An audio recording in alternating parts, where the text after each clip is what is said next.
información que nos llega como país, que presenta Techo y que tiene que ver con los asentamientos en el Uruguay. Repasemos primero, a grosso modo, los datos más importantes.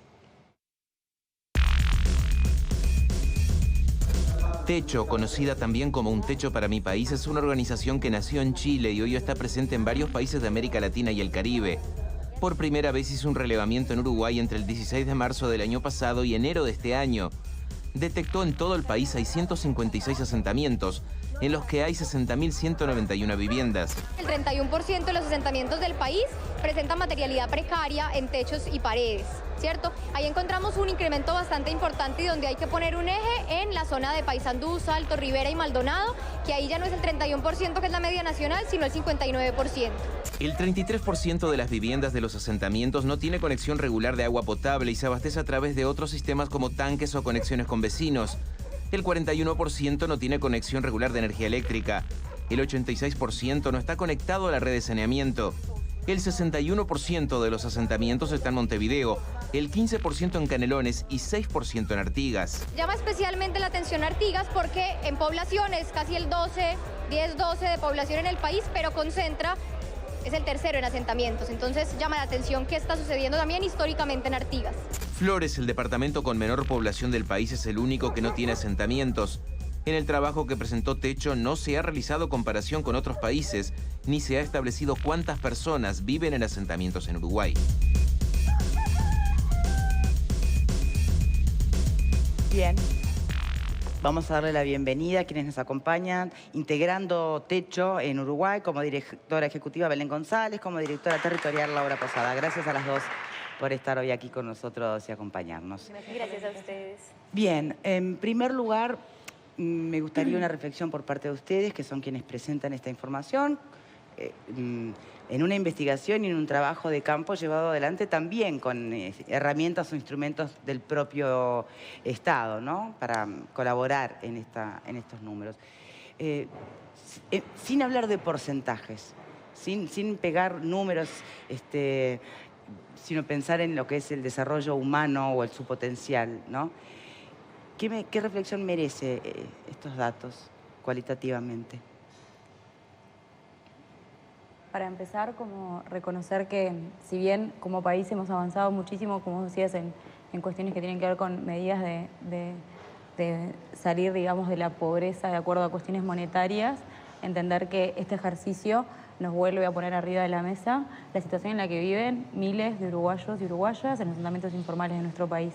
Entonces es necesario como reflexionar, como decías vos, cuestionarnos un poco como sociedad qué estamos invirtiendo, cómo estamos acompañando a estas poblaciones y desafiarnos, ¿no? Como decir, bueno, esta información lo que pretende, nosotros somos una organización de acción, de trabajo en territorio y o sea, hicimos este trabajo durante un año, hicimos esta búsqueda con el objetivo de posicionar el tema y que se vuelva un tema de interés colectivo de todos los actores, de todos los actores y partidos políticos, de la sociedad civil, de los ciudadanos y ciudadanas en general, para poder, bueno, posicionar el tema y recuestionarnos qué estamos haciendo al respecto, cómo estamos acompañando a las comunidades que viven en asentamientos informales. Bien, me gustaría blanquear un temita que fue en su momento, que hizo ruido y que de alguna manera desde algún lugar se podría llegar a utilizar para cuestionar hasta esta misma investigación, ¿no? Y es, Techo no soluciona la precariedad de las personas con las casitas de madera. Bueno, a ver, sobre ese aspecto me gustaría que ustedes mismos aclararan cuál es el punto Bien, perfecto. Creo que ahí lo primero que hay que tomar en cuenta, y retomando también un poco la reflexión anterior de qué es lo que nos dejan estos datos y esta investigación, Techo busca sobre todo a partir de, digamos, busca la superación de la situación de pobreza, pero a través de un eje muy importante que es la promoción del desarrollo comunitario. El desarrollo comunitario, más allá de la construcción de viviendas de emergencia, implica el reconocer que en las capacidades de las comunidades hay una respuesta muy importante a lo que tiene que ver con la precariedad en vivienda y hábitat, y es desde ahí, desde donde realmente nosotros construimos. Entonces creo que hay que entender como en un marco mucho más amplio el trabajo y la labor que se realiza semana a semana con las comunidades, entendiendo que el asunto de la vivienda de emergencia lo seguimos posicionando porque, por ejemplo, está Este informe, esta investigación nos señala un nivel crítico, por ejemplo, en materia de precariedad habitacional en Paysandú, Salto, Maldonado y Rivera, casi un 59% de viviendas precarias, el 59% de los asentamientos. Pero además de eso, la importancia de poder reivindicar que el trabajo y la militancia territorial que hace la organización todos los días es de la mano y codo a codo entre vecinos y voluntarios, poder identificar cuáles son las problemáticas y desde las mismas capacidades de las personas poder buscar cómo articular con otros actores de la sociedad en esto que es una situación que nos compete a todas y todos. Bien. ¿Hay más o menos asentamientos que antes? Más. De 300 a 600. Ha crecido enormemente el asentamiento. Eso es también producto de lo difícil que es acceder a una vivienda. Lo difícil que es también encontrar la tierra accesible, tierra a precio considerable. Y eso tiene que ver también con que muchos trabajadores, dado lo difícil que es poder acceder a una vivienda, terminan en la zona suburbana de las ciudades, estableciéndose y buscando reducir costos para poder trabajar en virtud también del salario. Acá hay multifactores que tienen que ver con esta situación del crecimiento de los asentamientos. A mí me gustaría preguntarle a las invitadas, ¿no? Porque según las cifras, en el 2011 habíamos registrado una baja de los asentamientos y luego se ve ahora un nivel casi como el inicial cuando el gobierno del Frente Amplio comienza. ¿A qué atribuyen ustedes ese fenómeno, si es que hicieron algún análisis un poco más profundo que las cifras? Nosotros este ejercicio de investigación lo terminamos, de recorrer. Acá hubieron 70 voluntarios y voluntarias que atravesaron todo el país, fueron al encuentro de cada asentamiento para construir esta información y la terminamos terminamos de recoger información hace 2 o 3 semanas. Este es un informe preliminar y la segunda parte va a ir más hacia lo comparativo, como para poder hacer una trayectoria como vos decís, hay mediciones del 2011 y ver si nuestras mediciones son perfectamente comparables o no, limpiar posibles errores administrativos, que se llama como de consideración de qué es considerado un asentamiento. Interpretaciones, exacto. Limpiar eso y ahí de nuevo volver a pulir esas cifras y ahí vamos a estar en cómo... Pero más allá de las cifras, la percepción que ustedes tienen como ONG que trabaja en el territorio, ¿coincide el fenómeno? Nosotros trabajamos en Montevideo, es difícil analizar para todo el país. Sí, queremos hacer como algunas puntuaciones que tienen que ver, por ejemplo, en estos departamentos que mencionaba Laura, Maldonado, Rivera, Salto, Paysandú, hay lo que nosotros llamamos macroasentamientos, asentamientos de más de 200 viviendas. Pero que son los menos, ¿no? En referencia al país. Pero a su vez, tenemos en cuenta que somos un país pequeño en población. Son los menos, pero ¿qué peso tiene? Es un problema muy grande para un país como Uruguay, a eso voy. Es una situación, una problemática que merece que le pongamos atención. Decir que quizás, no sé, si te dijera son 300 asentamientos y bajaron 300, sigue siendo una temática que como país tendría que, aunque sea, cuestionarnos un poco, como decía, cuál es el precio de la vivienda, cuáles son los mecanismos y las oportunidades del acceso a la tierra que tenemos. Nosotros, una de las preguntas que hicimos a cada referente comunitario en cada asentamiento que visitamos fue: ¿por qué piensa usted que se fue asentando las personas acá? Y la respuesta en la mayoría de los casos es porque no había otra forma de acceder a la tierra y a la vivienda. Entonces, ahí están los cuestionamientos. Bien, aun cuando la experiencia que ustedes justo hoy aquí nos digan que es sobre todo en Montevideo, ¿cómo visualizan ustedes cómo han venido siendo las acciones, ¿no? Es decir, porque también podría yo decir de Techo o del MIDES o del Ministerio de Vivienda.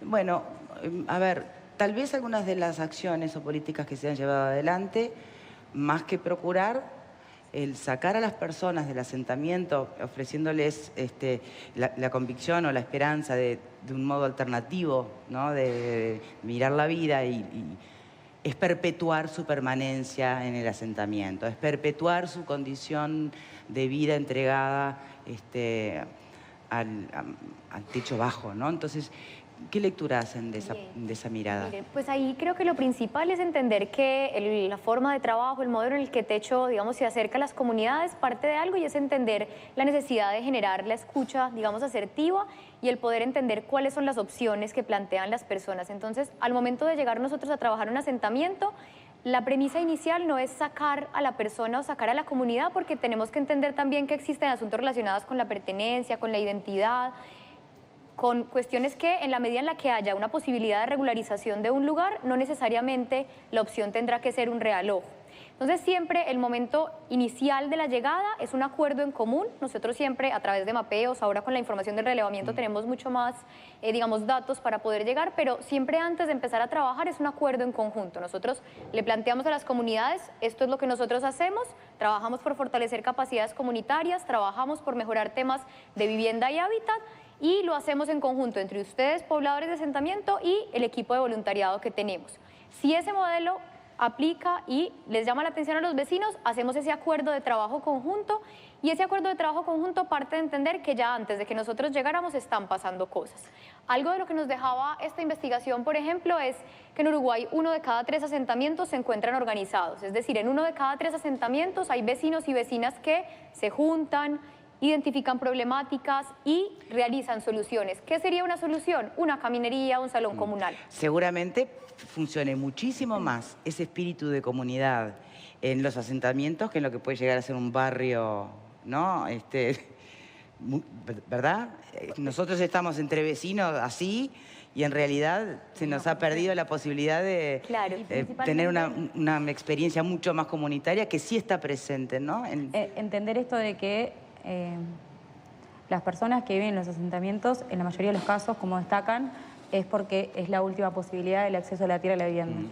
Y una vez ahí, las personas se dedican a construir hábitat, se dedican a arreglar sus caminos, se dedican a arreglar sus casas. Entonces, hay que valorizar como sociedad que las personas, esto que decía Laura, 1 de cada 3 barrios está organizado, tiene alguna forma de organización en la cual los vecinos se reúnen y luchan por regularizar los servicios, luchan por ver la forma de acceder a la tierra, luchan por levantar sus casas, levantar las casas de sus vecinos, levantar los comunales. Entonces, ahí no hay un techo bajo, ahí hay un trabajo en este 1 de cada 3 organizados, en el 90% hacen obras. ¿Cuántos de nosotros hacemos obras en nuestro barrio? ¿Cuántos de nosotros salimos a arreglar la vereda o salimos a hacer algo? Entonces, nos quejamos que lo haga la Intendencia.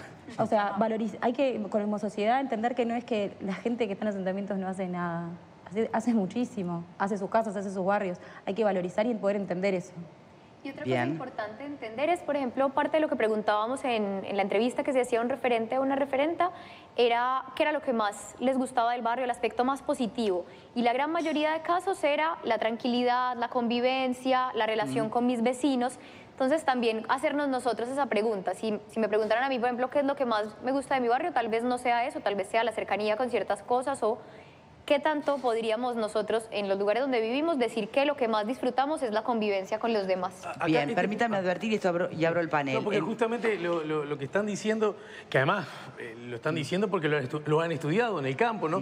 Entonces, acá hay un asunto que en el relato de los hechos parece darse de bruces con otro relato que nosotros o bien construimos o ayudamos a reproducir. Y tiene que ver con que yo estoy seguro que si salimos y aleatoriamente conversamos con personas en la esquina del canal acerca de asentamientos, dirían cosas exactamente contrarias a las que ustedes están diciendo. Primero, que se mueren de ganas por abandonar ese lugar. Segundo, que allí no se respira ni tranquilidad ni convivencia pacífica y que de alguna manera están ahí no como última opción para abrazar la posibilidad de un techo y la tierra, sino porque o bien son una manga de vagos, o bien son potenciales delincuentes, o bien no han hecho las cosas bien en su vida antes y la están pagando de ese modo. No parece coincidir ese relato que se escucha siempre y mucho con este que se está escuchando bastante menos, ¿no? ¿Alguien tiene una valoración con matices? Porque están planteados los dos extremos. Exacto. Esta mirada que plantea Alejandro con también... se puede inferir de lo que también plantean hoy nuestras invitadas, que poco menos que, bueno, es un destino objetivo vivir en el asentamiento. Entonces, pero ellas nos llevan la ventaja de que van, conocen, están. No hay un término, no hay matices, ¿no les parece que...? Hay todas las matices posibles, o sea, en el sentido de... Nosotros no somos quienes para hablar el nombre de los 656 asentamientos del país. Eso que además se traduce en miles y miles de personas. Claro, entonces las realidades son muy diversas, como imagínate en cada barrio de cada departamento son muy diversas las razones por las cuales se conformaron demás. Nosotros traemos como el resultado general como para traer luces. Después cuando se hace foco pueden haber 1.000.000 de realidades. Nosotros en términos de vulnerabilidad destacábamos 86% sin conexión a saneamiento, 33% sin conexión a agua regular y 41% a energía eléctrica de forma regular. Entonces, si también uno está viendo en unas ciertas condiciones y se te inunda todo el tiempo la casa, una cantidad de cosas. Exacto. Es probable que yo me considero en esas condiciones y es probable que quizás me lleve bien con mi vecina y me quiera mudar igual. Tiene que ver con lo que responden los vecinos en términos de vulnerabilidades y también de cosas positivas que hay en el barrio. Que se vivan en todas estas vulnerabilidades no quiere decir que también no reconozcan otras cosas que tienen que ver con la convivencia y con el capital social que existe en el barrio. Bien. O sea, no por decir hay un capital social y la gente hace cosas quiere decir solamente que... No hay que atenderlos. No, está claro. Hay una cantidad de vulnerabilidades de derechos y por eso hacemos este ejercicio. Exacto, y por eso a mí me importa que debatan entre, bueno, cuál es la mirada que habría que desarrollar, la que sea más equilibrada, porque es después sobre la que se desarrollan políticas sociales y políticas públicas que van a cambiar para un lado o para el otro la realidad de estos miles de uruguayos, ¿no? ¿Qué pensás vos, Alfredo? A mí me parece que hayan hecho el reglamento, porque yo soy muy crítico a la actitud de Techo de hacer, yo lo que llamo las carpas de madera. Yo creo que la gente en los asentamientos lo hace como última opción. Nadie, la visión endulcorada de que hay una gran sociabilidad, también se daba lo mismo en las cooperativas de vivienda de Fugman, por ejemplo. La gente trabaja por lo colectivo, eso se da naturalmente, porque en este caso están luchando por la sobrevivencia. Nosotros no nos ocupamos de las calles, porque las calles mal que bien las tenemos. Ellos no tienen calles, pero si no tienen agua, no tienen luz, no tienen saneamiento, hacen lo que pueden. Entonces, yo creo que el asentamiento como tal es una vergüenza como país. Que tengamos asentamiento es una vergüenza como país. Hay decenas de miles de casas abandonadas. Teóricamente son 60.000 viviendas que hay en los 650 asentamientos que hay en todo el país. Debe haber unas 40.000 viviendas abandonadas, si no más, por lo menos el registro que había. Yo creo que muchas veces, socialmente incluso, actualizar los asentamientos, dar los servicios de los asentamientos es más caro porque hay que llevar el agua, la luz, que realojar a la gente en otros ámbitos. Entonces, a mí me parece bárbaro que haya este trabajo, me parece que le da un elemento como ONG que realmente aporta. Lo otro yo lo tengo muy en duda, lo cuestiono bastante. Y un tema que es importante tener en cuenta, a mí me lo dijeron autoridades muchas veces, decir, hay más pobres fuera de los asentamientos en Uruguay que en los asentamientos. Uno confunde automáticamente todos los asentamientos, ahí están todos los pobres. No, hay gente pobre que está por fuera de los asentamientos también y más de los que viven en esos lugares. Sobre este último aspecto, chicas, ¿algún comentario? Nuestra vivienda es una vivienda de emergencia y responde a la situación de emergencia. De esas 60.000 viviendas que contabilizamos, el 33% se encuentran en situación de emergencia. Ojalá como país tengamos la capacidad rápida y urgente de tener una respuesta habitacional, pero al día de hoy no llegamos. Entonces, mientras no lleguemos, nuestra respuesta a con nuestra vivienda de emergencia va a seguir estable. ¿Mejor es nada, Ahora Alfredo? estamos en un proceso de rediseño. Carpas de madera no sirven.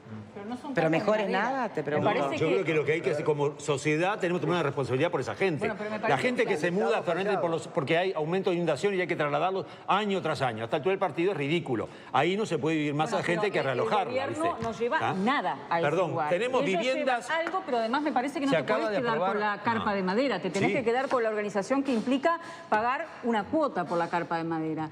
Pagar, organizarse, contribuir, ayudar a construir tu propia vivienda, construir la vivienda del otro. Me parece que el proyecto es algo más. Viviendas dignas son las que, por ejemplo, Fugman creó decenas de miles en todo el país. El gobierno no ha llevado nada a determinados lugares. Me parece que no podemos criticarlos a ellos en la medida que no tenemos ¿por qué no? ¿No se puede criticar ahora? ¿Por qué no podemos criticar? Yo critico porque me parece que es un paliativo que no soluciona nada. Perdón. Que tiene como debe la vivienda, como gran debe la vivienda. Me parece que criticar esto y minimizar el trabajo que ellos hacen no es constructivo. No, yo creo que mi atención no es ser constructivo o destructivo, mi atención es ser crítico con una cuestión que yo creo que no puedo. Lo que pasa es que mientras nosotros estamos sentados acá escuchamos tus críticas al Ministerio de Vivienda. Ya la critiqué muchas veces. A ver. Al propio ministro de Vivienda se lo planteé. Y a hoy que es presidente de la Agencia Nacional de Vivienda, Beltrame. Bien. Sí, yo celebro primero las viviendas que ustedes de emergencia construyen. Celebro que sean voluntarias, porque es también querer hacer algo, es contribuir, es dar algo al otro. Así que celebro la juventud y esas ganas que emprenden. Así que la verdad que eso es para mí es un símbolo de celebrar en este país. Luego, por otro lado, el Estado, sin lugar a dudas, falla. El Estado no ha cumplido ninguna política de vivienda. El Estado tampoco, a la hora de las familias que quieren regularizar la energía eléctrica que ustedes planteaban de la informalidad, muchas veces tampoco le da una respuesta. Hay muchos colectivos, comunidades, que quieren regularizarse, que quieren ir a la formalidad, pero no pueden. el Estado muchas veces también, y esto va a una pregunta, el MIDES, ¿tiene alguna interacción con ustedes que son voluntarios? El MIDES, el Ministerio de Vivienda, la Agencia Nacional de Vivienda, que también persigue un fin social, si como Agencia Nacional de Vivienda va a los asentamientos a ver qué soluciones les puede otorgar. Bien, pues ahí es importante señalar cómo, digamos, en los territorios se unen las cosas. En los territorios generalmente encontramos militancia también por parte de los distintos programas y por la misma, digamos, como forma orgánica de trabajo y porque una de las capacidades que también queremos promover nosotros dentro de los asentamientos es el trabajo en red y la coordinación con otros actores. Claramente en territorio tenemos una coordinación en varios de los asentamientos donde estamos trabajando, donde nos podemos encontrar bien sea con los SOCADs o con equipos, digamos, más específicos de Uruguay Crece Contigo, con otro tipo de lineamientos y poder ver esa visión colectiva, cómo hacemos para complementarla desde distintos lugares, siempre dando como centro la voz de los vecinos y las vecinas. También hemos tenido articulación en materia de soluciones habitacionales, como decía Belén, la emergencia habitacional en Uruguay es bastante elevada y hemos tenido casos donde efectivamente hemos podido articular, porque hay casos de emergencia donde la única opción es tener una vivienda transitoria que te pueda resguardar o de la intemperie o de riesgos asociados a no tener otro lugar donde estar, y ahí hemos también podido articular territorialmente con equipos de SOCADs, de TAFs, con otras organizaciones sociales. También importante resaltar a nivel, digamos, como mucho más macro, ya no tanto territorial. En diciembre del año pasado firmamos un convenio con el Ministerio de Vivienda, un convenio de cooperación, sobre todo en materia de información y en materia de construcción colectiva de conocimiento, porque nosotros, digamos, partimos para hacer este ejercicio de los avances que ya se tenían de medición como a nivel público, pero también decía ayer incluso la señora Cecilia Cairo desde el Programa de Mejoramiento de Barrios que reconocía como el ejercicio y la actividad que estábamos realizando, y por eso precisamente también se avanzaba en la firma de este convenio. Entonces resaltar que ahí también está como el trabajo coordinado y que el objetivo principal de haber levantado toda esta información y parte, digamos, de donde van nuestras propuestas es en poder continuar entendiendo que esto tiene que ser un asunto que nos vincule a todos como sociedad, y ahí todos los actores tenemos que poner de distintos lugares. Bien, sí. No, como destacar, nosotros ¿cuántas viviendas hemos construido? Total. Vamos a construir casi 3.500. 3.500. Cuando vos decís, ¿cómo es? Carpa carpa de madera, hay 3.000 personas que el día de hoy están viviendo en esa vivienda que se ha construido. Hace un año visitamos... Una pregunta al margen. ¿Viviste alguna vez más de 2 días en una carpa de esas vos? No, no, pregunto, no, porque viste que yo lo digo, es una situación, es emergencia, pero claro, se vuelve permanente, querida. Y ese es el problema. Entonces, ¿Y esa culpa es del horrible. techo o del Estado? No, pero digo, el tema es que yo valoro, perdón. Nadie dice que sea culpa del techo, pero tampoco es una cuestión que no se le puede decir nada porque son impolutos los muchachos. ¿Cuál es el tema? Pero vos estuviste un yo día conozco los asentamientos. abajo de 2 chapas. Sí, exactamente. Conozco los asentamientos. ¿Conocerlo vivir en una vivienda construida en chapa? Pero yo lo que te digo es lo siguiente. ¿Viviste alguna vez en una vivienda construida en chapa? Sí, estuve varias veces en viviendas construidas en chapa y son espantosas y no las quiero. Para nadie las quiero. Tampoco quiero las carpas de madera. Entonces me parece, yo valoro el voluntariado. Lo que es interesantísimo de ustedes es que agrupan un montón de gente joven, con mucha energía. Pienso que la están usando de una forma que realmente no soluciona el problema. Me parece que se podría volcar esa energía y esa voluntad para hacer otro tipo de cosas que sean mucho más redituables. Va en esa línea. No, y además este relevamiento va en esa línea. Lo saludé, lo primero que dije es saludo el relevamiento. Está poniendo un tema en pleno año electoral que yo hasta ahora no escuché que se haya conversado. Si ellos no ponen sobre la mesa este asunto y decir, señores, estamos peor que hace unos cuantos años... ¿Te acordás que un candidato planteó asentamiento cero hace unos años? De la oposición, no, te estoy hablando de este año. Te estoy hablando se está hablando de asentamiento, se habla permanentemente. No se habla permanentemente. El plan junto yo he escuchado hablar de seguridad, Mujica. he escuchado hablar de muchas cosas, pero de un plan para erradicar los asentamientos, decime qué precandidato... El plan junto lo ha hablado varias veces, la calle Pablo ha dicho. Tampoco se ha hecho énfasis en esto, bueno, ¿no? Igual, son proyectos. Una cosa que me gustaría, si podemos destacar, es realmente... este es un año que es un año clave electoral en lo que tiene que ver con la democracia del país. Este es un tema importante, serio, como varios temas que tenemos como sociedad. Entonces, nosotros ayer en la presentación que hicimos festejamos que habían personas, representantes de por lo menos los 4 partidos principales o 5 partidos principales del país. Es un tema para alinear, es un tema para hacer política de Estado. No se arregla en un periodo de gobierno, en 2 periodos de gobierno, y los asentamientos tienen 80, 90, 100 años. Entonces, hay que tomarlo seriamente y no hacerlo una contienda electoral. De acuerdo. A mí me parece... ya estamos en el final. Estamos en el final y habría que decir amén a lo que dijo la invitada y más nada y cerrar el programa, pero nos quedan unos minutitos. Por supuesto que los panelistas al regreso de la pausa van a poder hacer sus reflexiones finales y compartir sus últimas impresiones. Pero aprovechar este tiempito restante entonces para, bueno, la reflexión final de nuestros invitados. Yo creo que la que se planteaba recién, bien al lugar y ojalá sea levantada con ese mismo espíritu por parte de todos los sectores políticos, ¿no? La otra gran pregunta es, bueno, ¿cuál va a ser el abordaje de esa política de Estado, ¿no? ¿Va a ser hacia pensar en la erradicación realmente de los asentamientos? ¿Es una utopía? ¿Es por donde hay que transitar? ¿O es por otro lado? Lo fue durante mucho tiempo la regularización, como también bueno, una mejora sustantiva en la calidad de vida de quienes viven en los asentamientos. ¿Será por ahí? Reflexión final. Bien, ahí nosotras quisiéramos como dejar también dos mensajes claves más allá de lo que decía Belén de por encima de cualquier cosa va el respeto por los derechos humanos y es primero la necesidad de una política integral que atienda esa emergencia habitacional, pero por el otro lado para que efectivamente haya cambios estructurales y sea sostenible y tengamos que salir de esa política de emergencia habitacional, también queremos que se apunte a la inversión pública territorializada, donde la clave sea la escucha activa de lo que está pasando en las comunidades, de lo que ya actores están haciendo en el territorio y cómo desde ahí, por ejemplo, resaltar como un dato de cierre que el 45% de asentamientos en Uruguay tienen menos de 40 viviendas.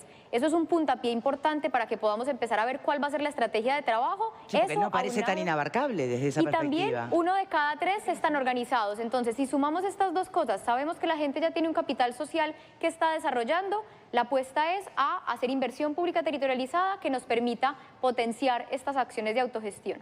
Es un tema enorme.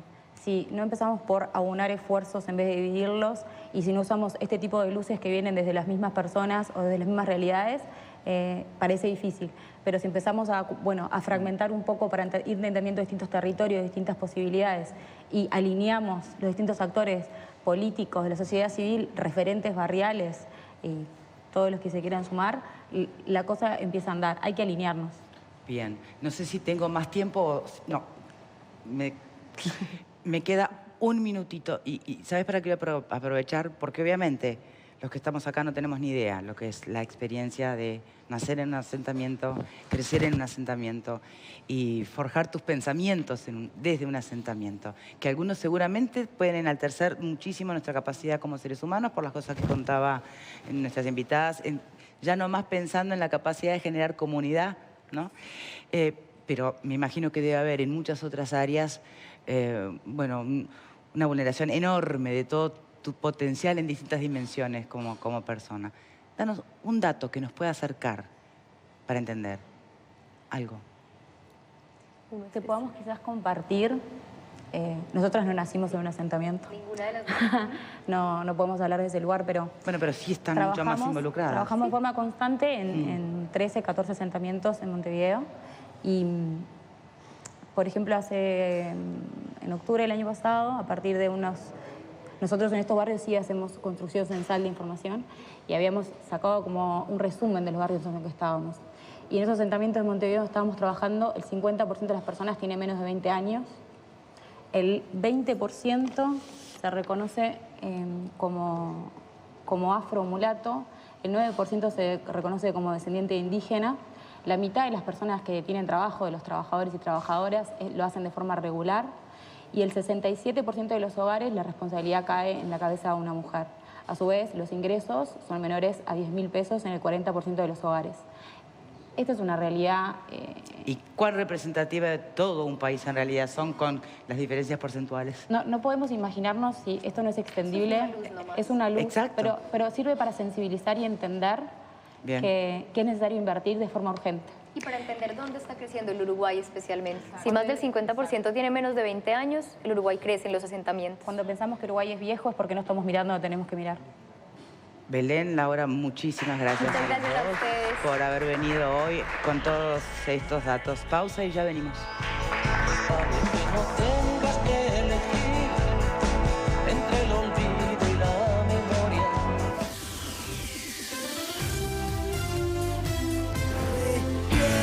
Todos tenemos algo que decir y ahora les toca a ellos. Carlos Perciavale es actor y